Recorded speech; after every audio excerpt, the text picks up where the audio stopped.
It was a tale of two halves as Iowa goes on the road and gets the victory against Washington 84-74, one of the most historic performances in Washington basketball history in the first half.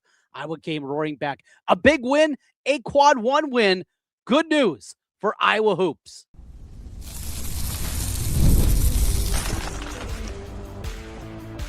You are Locked On Hawkeyes, your daily podcast on the Iowa Hawkeyes. Part of the Locked On Podcast Network, your team every day. Hey, welcome in. I'm Trent Condon, a rapid reaction Locked On Hawkeyes podcast. Thanks for being with us and making Locked On Hawkeyes your first listen every day. We are your daily Iowa Hawkeye podcast, and sometimes, well, just a little bit more here as we come to you late night on, well, what's turned into now Thursday morning after Iowa gets a win against Washington on the road, 84-74, a great comeback victory for the Hawkeyes. I've been covering the Hawkeyes for over 20 years on the radio, including currently on the Iowa Sports Radio Network. You can hear me there each weekday from noon to 2 on stations in Iowa City, Cedar Rapids, the Quad Cities, Sioux City, and our flagship 106.3 KXNO. Today's episode of Locked On Hawkeyes is brought to you by Game Time.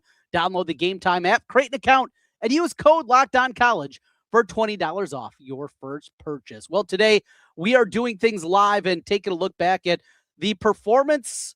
I think we're going to remember this one for a while. Going in to Washington after playing on Sunday night against Oregon, obviously staying out there in the Pacific Northwest. You kind of wonder how that's going to work out, what that's going to look like for this Iowa squad. But a first half that is so unlike what we've seen from Iowa basketball. Washington goes 20 of 26 from the floor in the first half. They're knocking down three-pointers, as we talked about previewing this matchup against Washington. Not a very good three-point shooting team, though they've been better at home. Certainly not at that level. And then, of course, what we saw in the second half. So we're going to talk a little bit today going forward. Iowa still with this easy portion of the schedule, and this was the most difficult opponent that they face here, including the next two against Northwestern and Maryland before things starting to toughen up in the back third of the Big Ten schedule for them. Kind of what this means, and we'll look some big picture stuff. We'll talk about the differences in the first half and the second half, and just overall a fun night of basketball. I know you night owls are definitely liking this, or for the ones that are listening this on Thursday morning, we're going to get you up to date on what happened in this one. I'm sure a lot of people maybe went to bed at halftime of this one and are kind of left scratching their head what was going on with this Iowa team. It's so interesting. So as they wave off the tip back at the horn, and Iowa goes into the locker room down by 7, I felt good. Washington basically played in the first half of that game as well as they possibly can. Yeah, there were a couple of unforced turnovers, but the first half numbers are some of the most inexplicable, crazy numbers that you're going to find in a college basketball game. So let me bring them up once again, because it is just that. It is absolutely baffling what we saw in the first half of this. Iowa down by 7, 48-41. Iowa shoots 61% from the floor in the first half. If you would have told me I was shooting 61% from the floor and only turns it over 2 times, I'm asking, are they up 15? Are they up 20? What is this game looking like? Alas, they're down by 7. And I felt really good at the half because of that. Washington played completely out of their mind. Diallo had 10 assists in the first half of the game. He was absolutely on fire. As a team, they were 6 of 8 from the three-point line in the first half. As we mentioned, not a very good three-point shooting team. 20 of 26 from the floor, shooting 77% did Washington in the first half of this one. But even at that stage, you felt good, and you knew there was going to be an Iowa run. And one thing I love about this Iowa basketball team this season is we've seen so many times this year, they're not out of it, and they fight back. You go back to the game against Minnesota, where they played really poorly, certainly for their standards, for long stretches of that game. And for the majority of the game, Iowa didn't play very well in that one. Against Michigan State, look, they were outmanned. We go all the way back to the beginning of the conference slate against Sparty in East Lansing, the first Big Ten game for Ben McCollum. And even in that one, they didn't have it. Stirtz was taken out of the game by Jeremy Fears. Maybe we're finding why here these last couple of games for him, but a conversation for a different day. Yet Iowa still battled, and they hung around, and they got it to 11 a couple of times in the second half. Never could get over the hump, but they didn't quit, right? They didn't tuck their tails and go out there. And we've seen so many times recently Iowa basketball teams that did just that. When the going got tough, they wilted. They crapped their pants. They quit. And that's not the case with this team. They're going to battle you. And down by 7, this team wasn't scared. Going out there, hanging around, long road trip. They've been gone for a long time. They're ready to get back home. Plenty of former teams, that would have been it for them. And not for this Iowa basketball team. And something that I absolutely love about this group. So when we look at the box score, Iowa 84-74 is the final. Iowa finished this game shooting 60% from the floor. 31 of 52, including 9 of 19 from the three-point line. The free throw line with Cam Manwah, who was struggling there, was the problem. So we mentioned 2 turnovers in the first half, 2 turnovers in the second half. Yeah, that'll do. 4 turnovers in the game for Iowa. They're out-rebounded 28-19. Still, in a game like this, that's not too bad. In fact, they had more steals. And you looked at how athletic that Washington team. And Washington, after their game this weekend against UCLA, it's really, really easy. I mean, you can't probably draw up a better schedule. Saw the metric up on the TV broadcast on BTN.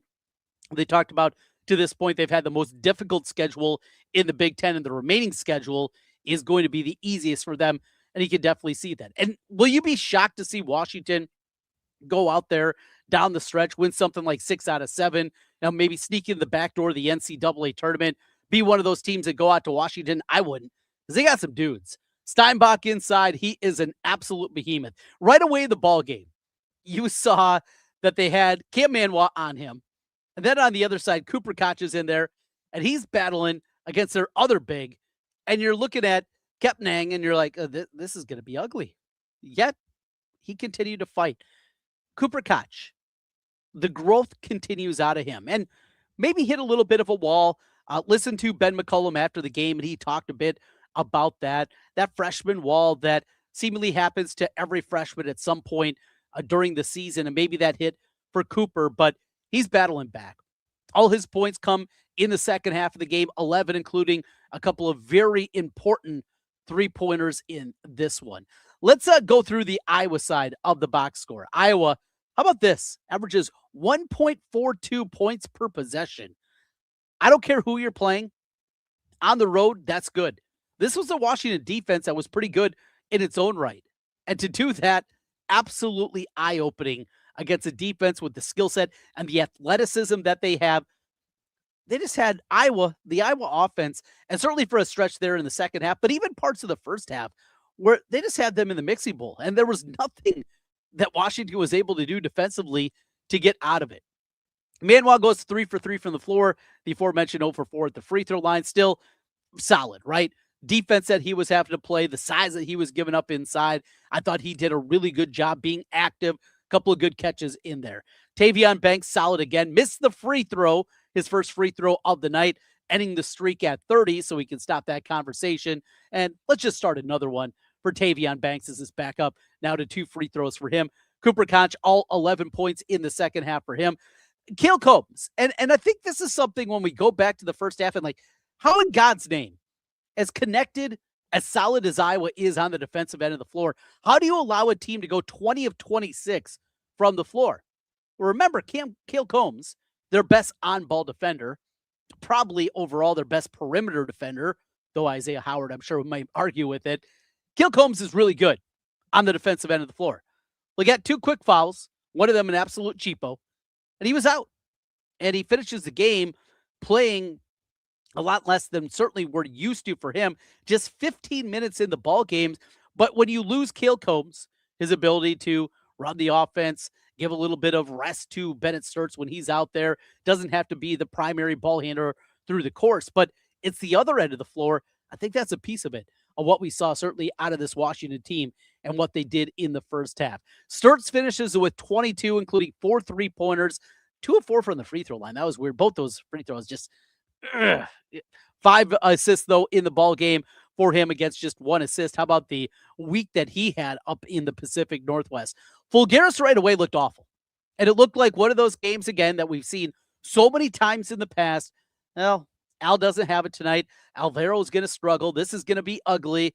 And then he completely turned it around.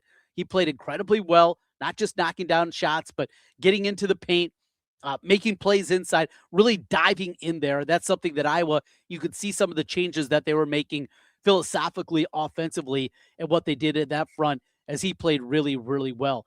Isaiah Howard, we talked about him. Him and Tate Sage kept Iowa in the game in the first half. You kind of wonder, without Howard and Sage, if Iowa was even in this with a chance to come back in the second half. Both those guys, tremendous. We know, obviously, what Howard can do on the defensive end. He's so good also just in the paint for a guy that's 6'5", right? He's not a huge dude by any means, but he plays a lot bigger than that when he gets in there. Really good athlete, and you can see that in an understanding of the game.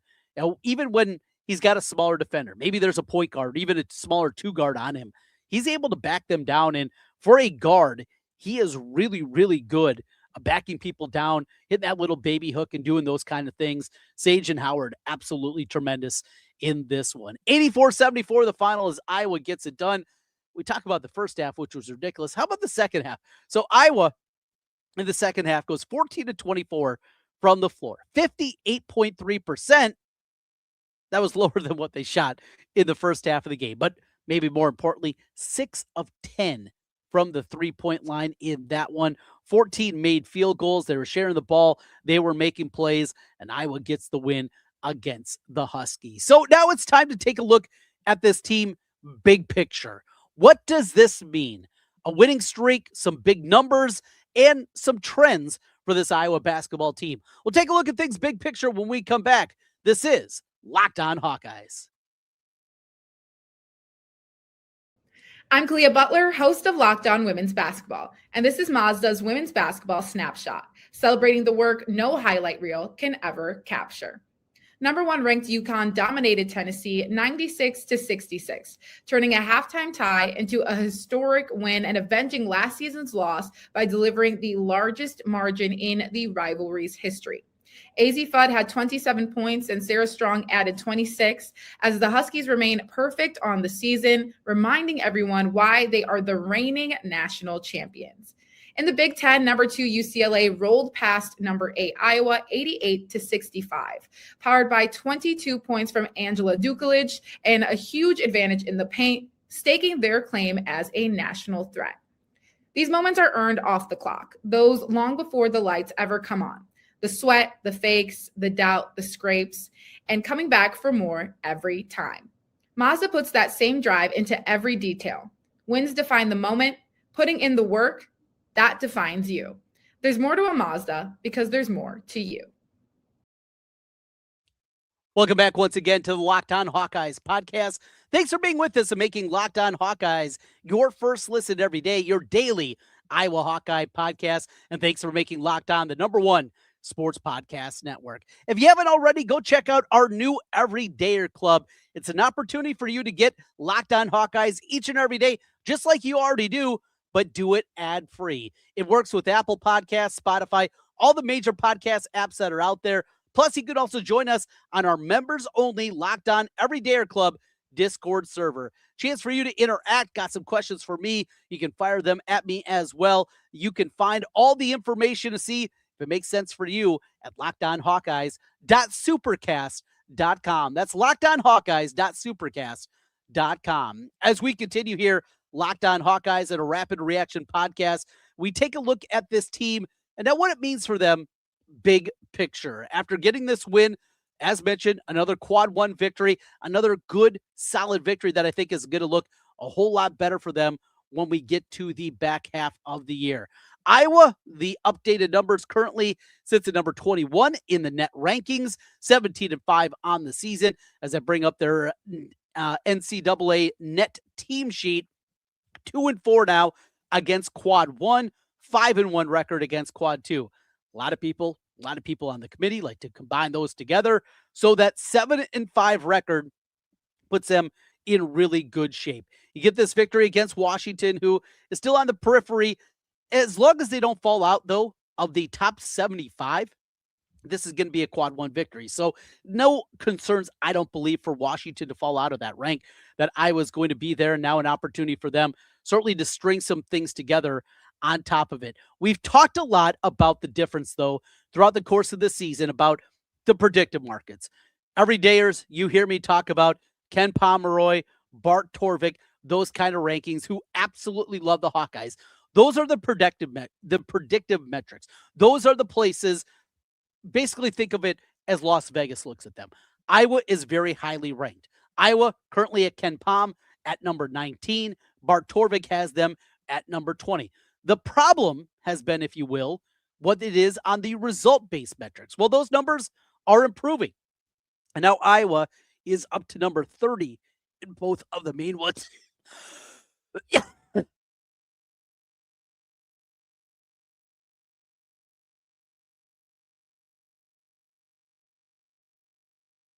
Excuse me. We are back after coughing in your ear. My bad. We'll battle through things on that one. That is the other side of the coin, though, for Iowa. But those numbers are getting better. 30th in strength of record. 30th in wins above bubble. Those numbers are getting a little bit closer, though. And if that happens, then we start talking about, can Iowa get to a 6 seed in the NCAA tournament? Could they even get maybe to the 4-5 line? The chances, obviously, of improvement of getting into the second weekend. Ton of basketball still in front of them. A lot of work still to be had. But Iowa, 17-5 now on the season, and their third road win of the year. We need another cough.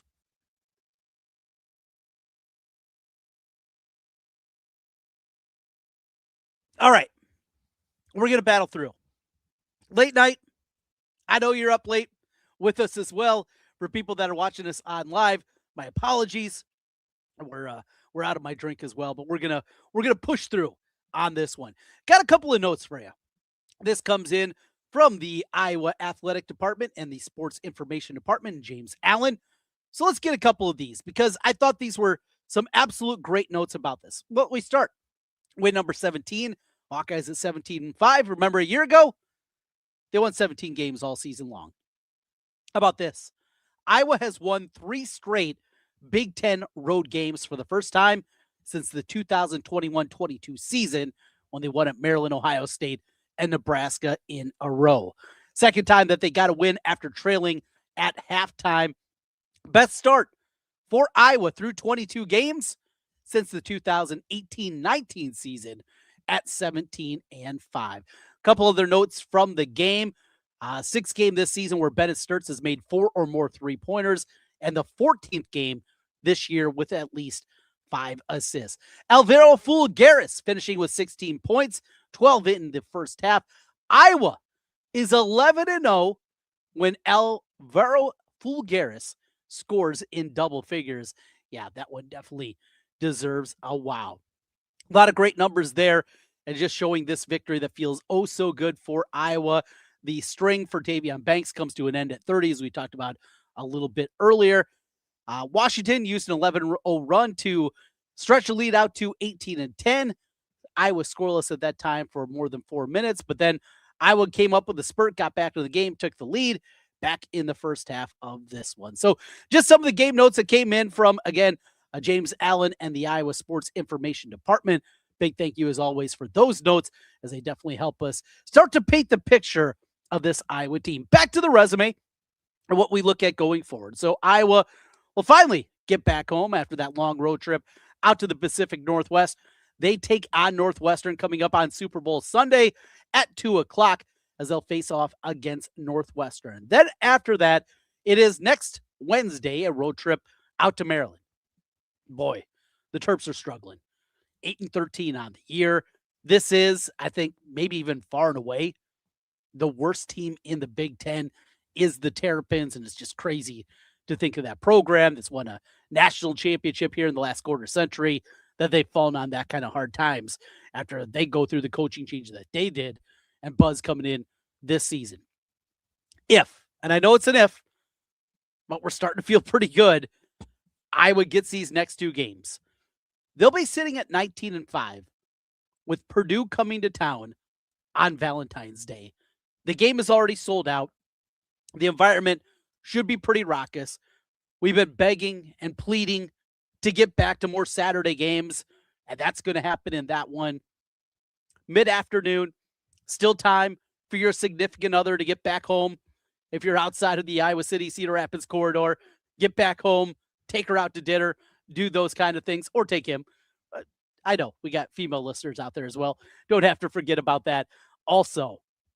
But what that could be with Purdue and Iowa at 19-5, some good times. After that, then it's a home game against Nebraska. That comes up on Tuesday, the 17th.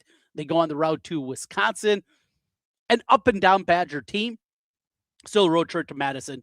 Never going to be easy. Home game against Ohio State, you feel good. You go to Penn State. Penn State stinks. I know good Iowa teams going out there and lost still. Team feels different, doesn't it? And then wrap up. At home against Michigan, who's great. Then at Nebraska. A lot of opportunities.